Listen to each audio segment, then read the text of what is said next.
చెప్పి మాట్లాడతావు. అసలు ఈ తులం బంగారమైన ఇతర అంశాలకు సంబంధించినటువంటివి చాలా ఇష్యూస్ ఉన్నాయి. ఇంకా కొన్ని చేసేది 2,500 రూపాయలు పెన్షన్ కావచ్చు, ఇంకోటి కావచ్చు. ఇప్పటికి కూడా రైతు వరకు ఇచ్చేది ఉంది. ఆలస్యమైన మాట వాస్తవం. నెలకు 6,500 కోట్ల రూపాయలు ఈనాటి ప్రభుత్వం ముఖ్యమంత్రి కేటీఆర్ గారు, ముఖ్యమంత్రి రేవంత్ రెడ్డి గారు కథం గంగల కలిసిపోయింది. కథం చెయ్యి రేవంత్ రెడ్డి ఉరేసుకొని సావచ్చా? ఇక మీకు కావాలనే చేస్తుర్రా? ఇక అట్లా అనిపిస్తుంది. మరి అందరు కలిసేదో అందరు అదే జగ్గారెడ్డి అన్నాడు, అంతకుముందు ఒక యాంకర్ అన్నాడు, అంతకుముందు ఒక హీరో అన్నాడు. ఈయన జైలుకు పంపుతారా లేకపోతే ఈయన బర్తరఫ్ చేస్తారా, ఏం జరుగుతుంది?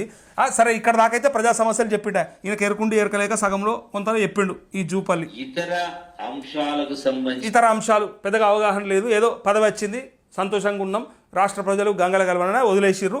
అది చెప్పస్తలేదు. ప్రతిపక్షం ఏం కొట్లాడుతుందో, మీకు రైతు రుణమాఫీ ఏమైంది, రైతు భరోసా ఏమైంది, వాటి సన్నబట్లకు బోనస్ అన్నారు కదా ఏమైంది, ఇంకా రైతులకు ఇచ్చినవి కాకుండా పెన్షన్ అంటిమి, ఎలక్ట్రిక్ స్కూటీ అంటిమి, తులం బంగారం అంటిమి, యువతకి నిరుద్యోగ భృతి అంటిమి, జాబ్ క్యాలెండర్ అంటిమి, ఇట్లా వివిధ వర్గాలకు మహిళలకు 2,500 పెన్షన్ అంటిమి అని చెప్పి ఇట్లా చెప్పాలంటే ఇట్లా 100 ఉండగా ఆలుగంత కొట్లాడంగా జూపల్లికి మాత్రం ఏం యాదికి వచ్చిందంటే ఒక తులం బంగారం యాదికి వచ్చిందంటే సెటరికల్గా అంటున్నారని చెప్పి దాన్ని గుర్తు చేసుకున్నాడు. సరే, ఆ తర్వాత పెద్దగా ఆయనకు అవగాహన లేదు, ఏమేమి అంటున్నారో పెద్దగా గుర్తు లేదు. అయినప్పటికీ కిందనో మిందో ఓ 2 ముచ్చట్లు చెప్పిండు.